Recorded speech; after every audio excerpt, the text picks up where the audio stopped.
Assalamualaikum warahmatullahi wabarakatuh. Perkenalkan, nama saya Irfan Muhammad Zain. Di sini saya akan melakukan demo untuk aplikasi Project Libre dalam membuat sebuah Gantt chart. Nah, untuk memulai sebuah project baru, kalian saat membuka Project Libre ini akan dihadapi dengan seperti ini. Ini kita mulai, kita membuka akan what would you like to do? Kita create project, buatlah sesuai sama nama project kalian. Misal ini Drive Pro. Name kita di sini ada beberapa kolom ya, teman-teman ya. Jadi kolom pertama itu ada name, ada duration, ada start, ada predecessor dan ada resource name di sini. Nah, name di sini akan kalian list untuk kegiatan-kegiatan yang akan kalian lakukan selama project, durasi artinya seberapa lama tiap kegiatan itu membutuhkan waktu kalian, start itu kapan waktu exactnya, tanggalnya, dan selesainya itu kapan, gitu ya. Predecessor ini berkaitan sama notasi yang itu menggambarkan mana yang didahulukan, mana yang bisa dibarengi, gitu ya. Kita merujuk kepada yang ada di PowerPoint, gitu ya. Ada 4 notasi, ada start to start, ada finish to start, ada start to finish, dan ada finish to finish. Dan resource name ini artinya siapa yang bertanggung jawab atas aktivitas tersebut. Kita mulai dengan ngelis nama projectnya. Misalnya di sini Drive Pro. Oke. Nah, selanjutnya kita list kegiatan-kegiatan yang akan dilaksanakan selama projectnya ini. Pertama tentu saja biasanya identifikasi ya, identifikasi permasalahan. Terus juga ada penentuan role, terus mencari mitra dan melakukan wawancara. Nah, terus teman-teman bisa ngebuat tuh untuk sistem request-nya, membuat sistem request, membuat sistem request.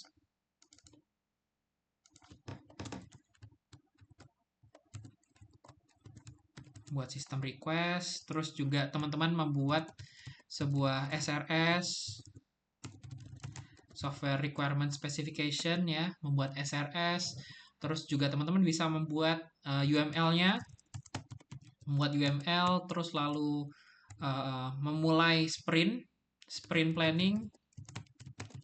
Misal teman-teman menggunakan SDLC Agile Scrum gitu ya. Teman-teman melakukan sprint planning, terus masuklah ke sprint 1. Nah, di sini teman-teman bisa mulai ke membuat UML-nya, kita alihkan saja ke sini ya.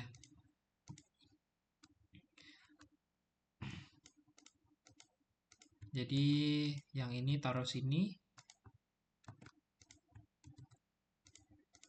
Yang ini jadi sprint 1. Nah, terus kita list untuk kebutuhan di sprint 1. Biasanya analisa kebutuhan sprint 1, bisa juga di situ analisa fitur. Terus di sini membuat UML, terus melakukan testing, melakukan coding front end, melakukan coding back end, terus ada kita melakukan testing akhirnya, membuat STP, membuat STR. Kalau IoT biasanya ada HTP sama HTR gitu ya. Nah, selanjutnya kita akan belajar mengenai indentasi, teman-teman. Nah, indentasi itu apa? Indentasi itu adalah suatu cara untuk menggolongkan sebuah kegiatan. Nah, yang pertama, indentasi ini bisa kalian pilih ke task dulu, pilih menu task, terus kalian blok beberapa kegiatan yang ingin kalian indentasikan atau kalian kelompokkan. Nah, ini karena ini project utamanya dengan nama Draye Pro, kita kelompokkan dulu untuk semuanya. Hal yang pertama kita lakukan. Terus kita lakukan indent. Nah, di sini kita sudah meng-create sebuah project yang utama yaitu Dry Pro dengan kegiatan di bawah ini. Nah, selanjutnya kita melakukan indentasi lagi untuk kegiatan-kegiatan selanjutnya. Nah, untuk di sini untuk penentuan role, mencari mitra dan melakukan wawancara, sistem request dan juga SRS. Begitu pula sprint planning, saya ingin masukkan ke identifikasi permasalahan. Karena saya rasa itu termasuk kepada kegiatan di identifikasi permasalahan. Jadi, untuk membuat Gantt chart ini sangatlah bisa dibilang subjektif juga ya, tergantung kepada project manajernya masing-masing gitu. Semisal ada kegiatan yang perlu spesifik kelompok kalian perlu lakukan gitu. Misalnya melakukan identifikasi resiko, terus atau membuat juga product backlog, itu kan juga bisa ya. Itu tinggal teman-teman list aja pada kolom name ini. Sehingga nanti akan bertambah gitu. Nanti akan digolongkan kepada setiap ini ya kegiatan gitu, setiap aktivitas. Nah, untuk penentuan role hingga sprint planning, kegiatan nomor 3 hingga 7 ini saya golongkan kepada ke aktivitas identifikasi permasalahan karena dia masuk ke satu topik yang sama. Kita tinggal klik indent. Ya. Nah, sekarang nomor 3 sampai 7 itu masuk ke dalam kegiatan identifikasi permasalahan. Jadi dengan indentasi ini kita juga bisa mengkelompokkan dengan rapi gitu ya untuk jadwal-jadwal proyeknya kita seperti itu. Nah, selanjutnya di sini juga analisa kebutuhan sprint 1 hingga STR jadi 9 sampai 14 ini juga masuk kepada aktivitas pada sprint 1, teman-teman. Nah, maka dari itu akan saya indentasi juga supaya lebih rapi dan tergolong dalam satu kegiatan. Satu kegiatannya apa? Satu kegiatan di sprint 1. Kita indent. Nah, jadilah nomor 9 sampai 14 ini kegiatan di sprint 1. Nah, seperti itu untuk indentasi. Kalau semisal ini teman-teman mau ditambah lagi, ini bisa tinggal teman-teman create new di sini. Semisal mau ditambah di sini, semisal melakukan desain berorientasi objek ya. Nah, yaitu kegiatannya adalah membuat UML. Nah, UML-nya apa aja bisa teman-teman jelaskan lebih lanjut gitu, dibagi satu-satu, membuat AD, membuat sequence, membuat kelas diagram gitu, itu bisa masuk ke dalam melakukan desain berorientasi atau membuat desain berorientasi objek ataupun ya object oriented design gitu ya. Nah, ini bisa saya indent atau saya outdent biar jadi satu kesatuan di sprint 1 aja, nggak perlu saya bisa banget. Tinggal teman-teman maunya bagaimana gitu ya. Karena ini sangat subjektif kepada setiap tim seperti itu. Nah, itu ya bisa menambahkan atau mengurangkan untuk ininya kegiatan-kegiatannya tinggal di new ataupun di delete. Begitu pula untuk kegiatan sprint ini, kan sprint biasanya kan di Scrum biasanya lebih dari satu sprint gitu ya. Terkadang ini teman-teman bisa copy dan bisa dipaste untuk sprint-sprint berikutnya karena biasanya kegiatannya cukup mirip seperti itu. Nah, kita udah belajar tentang indentasi, terus juga kita bisa menambahkan kolom dengan insert ini ataupun delete seperti itu. Nah, kita selanjutnya akan ke kolom berikutnya, yaitu duration. Nah, untuk durasi pengerjaan, ini teman-teman bisa berfokus kepada tiap yang ini ya, yang ke aktivitasnya itu nggak di bold gitu. Jadi, fokus aja ke situ untuk mengisi durasi waktunya. Nah, misalnya penentuan role ini bisa 1 hari saja, mencari mitra ini bisa 1 hari dan melakukan wawancara, bisa sistem requestnya 1 hari, SRS-nya bisa 1 hari, sprint planning saya rasa 1 hari cukup gitu ya. Nah, dia akan jadi seperti ini penentuan role. Ini bisa tergantung teman-teman ya, tentu saja ya. Ada yang melakukan wawancaranya butuh 2 hari, ada yang buat sistem request yang butuh 2 hari, atau cuma 1 hari saja. itu bisa disesuaikan sama project timnya masing-masing. Nah, kita sudah menentukan harinya ataupun berapa waktu yang dibutuhkan gitu ya. Nah, ini juga deh saya langsung tuliskan satu hari buat front end-nya misal 4 hari, back end-nya 5 hari, STP 2 hari dan report-nya juga 2 hari. Nah, seperti itu ya. Oke. Selanjutnya kita belajar tentang predecessor, teman-teman. Kita tambahkan predecessornya pada setiap aktivitas. Nah, predecessor ini kita tentukan pada yang di sini aja. Nanti yang di bold ini bakal ngikutin untuk durasinya. Nah, jadi predecessor ini yang akan menentukan berapa lama nanti atau start to finish-nya itu berapa lama gitu ya. Di kolom kedua kolom ini dia yang akan menentukan berapa waktu yang akan dibutuhkan karena untuk predecesornya ini dia istilahnya jadi penentu utama gitu ya. Seberapa lama aktivitas itu dilakukan seperti itu.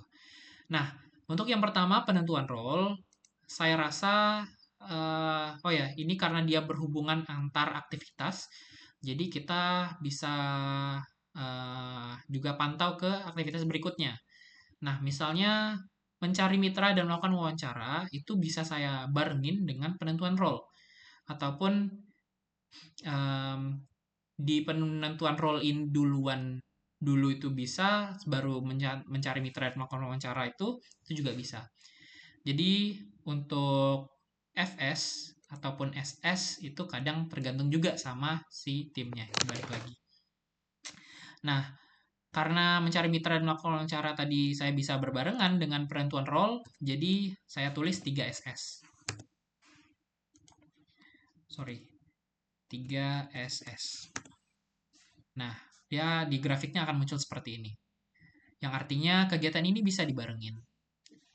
Selanjutnya ada membuat sistem request. Nah, membuat sistem request bisa dilakukan pasca kegiatan nomor 3 dan nomor 4 ini sudah dilakukan gitu. Maka dari itu kita kasih notasi ataupun predecesornya itu 3 atau 4 ya, 4 FS. Nah, untuk FS itu teman-teman sebenarnya nggak usah tulis FS-nya gitu. Jadi udah by default di predecessor itu tinggal tulis nomornya aja. Itu kan kehapus jadinya. Nah, terus ada membuat SRS. Nah, membuat SRS ini bisa dilaksanakan pasca sistem request itu selesai. Sehingga kita tuliskan di sini 5 FS. Nah, selanjutnya ada sprint planning. Sprint planning itu bisa dilakukan apabila sistem request dan SRS-nya itu sudah selesai gitu. Sehingga bisa kita tuliskan di sini. Jadi nggak hanya satu aja ya predecessor itu, ataupun amount-nya itu bisa lebih dari satu. Misalnya di sini 4 4 titik koma 5. Pakailah titik koma karena itu defaultnya dari Project Libre seperti itu. Ini nggak hanya 2 tapi bisa 10 atau berapa gitu ya. Nah, 4,5 seperti itu. Oke, nah sekarang kita sudah ada predecesornya nih. Tadi kita ada contoh SS, ada FS, ada FS juga. Ini berbarengan, keduanya selesai. Harus selesai dulu sebelum sprint planningnya ini dilaksanakan. Terus kita coba cari contoh finish to finish gitu ya. Nah, software testing report itu baru bisa dinyatakan selesai apabila analisa kebutuhan fiturnya itu kita bahas di sini deh. Nah, analisa kebutuhan sprint 1 ini kita bisa selesaikan apabila STR-nya ini juga selesai gitu ya. Sehingga nomor 9 itu FF kepada aktivitas nomor 14 yaitu membuat STR. Sehingga kita tuliskan 14 FF. Nah, oke, di sini udah ada ya. Oke. Oh juga ini analisa kebutuhan sprint 1 itu bisa dimulai apabila sprint planningnya juga sudah selesai. Maka ditambahkanlah di situ 7 karena ini kegiatan yang lain, ada kegiatan predecessor yang lain, kita kasih dia titik koma. Oke, jadilah seperti ini. 7 titik koma 14 FF.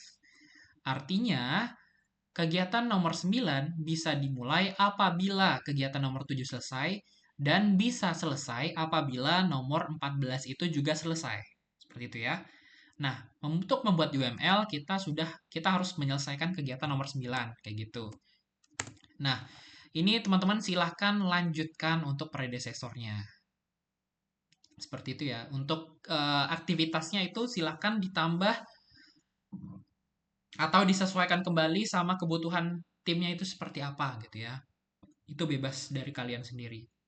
Nah, selanjutnya ada resource name teman-teman. Resource name ini adalah orang yang bertanggung jawab terhadap suatu aktivitas. Nah, resource ini kita bisa tambahkan di sini. Resources di menu resource. Di menu resource ini kalian tambahkan uh, dengan seperti ini. Sebentar. Agak lupa nih ternyata. Oh, seperti ini. Oke. Name tambahkan siapa aja di sini. Misal saya, Olivia, uh, siapa Randy. Oke. Di sini tinggal ditambahkan. Nah, kalau sudah ditambahkan, tinggal kita kembali lagi kepada task, ke task, terus ke Gantt untuk kembali kepada Gantt chart-nya.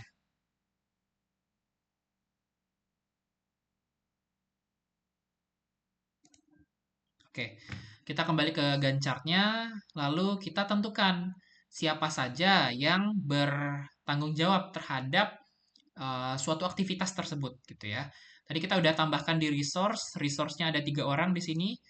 Ini kalian sesuaikan sama orang-orang yang bertanggung jawab pada projectnya kalian gitu ya. Ada berapa orang, tuliskan aja di sini. Kita kembali ke Gantt chart-nya, terus di resource name-nya ini kita bisa tambahkan seperti ini. Nah, jadi diklik 2 kali, terus pilih ini kalian defaultnya general ya. Terus ke resource, menu resource, terus klik yang di sini. Nah, di sini tinggal ditambahin aja, iya. Terus di sini ini juga bisa ditambah karena butuhnya semua di sini ya. Untuk penentuan role itu kita butuh semua orang di sini. Nah, misalnya untuk yang wawancara itu ada yang nggak perlu datang atau yang gimana ya, kalian sesuaiin aja. Ini perlu, misalnya, ya, terus yang ini perlu, ternyata yang ini nggak perlu, itu ya disilahkan gitu. Ternyata kalau semisal semuanya dibutuhkan ya ya udah gitu, ditambahin aja. Nah, atau kayak yang ini, coding front end atau sama back end. Ini hanya untuk yang programmernya aja. Misal yang programmer itu si Alivia di sini. Maka kita tambahin Alivia aja, itu nggak apa-apa. Nah, units ini berarti dia bertanggung jawab seberapa banyak di situ. Misalnya Alivia sebagai front end itu bertanggung jawab sebesar 90%, 80%-nya deh, 80%-nya. Nah, kalau Randy itu bertanggung jawab atas front end sebesar 20%-nya atau sisanya gitu. Maka tinggal ditambahkan di sini. Seperti itu ya. Oke, istilahnya kayak gitu sih untuk resource name dan juga demo-demo yang lain untuk di Gantt chart. Cukup gampang. Ini bisa kalian teruskan hingga akhir gitu ya. Saya rasa itu. Terima kasih sudah melihat demo ini. Wassalamualaikum warahmatullahi wabarakatuh.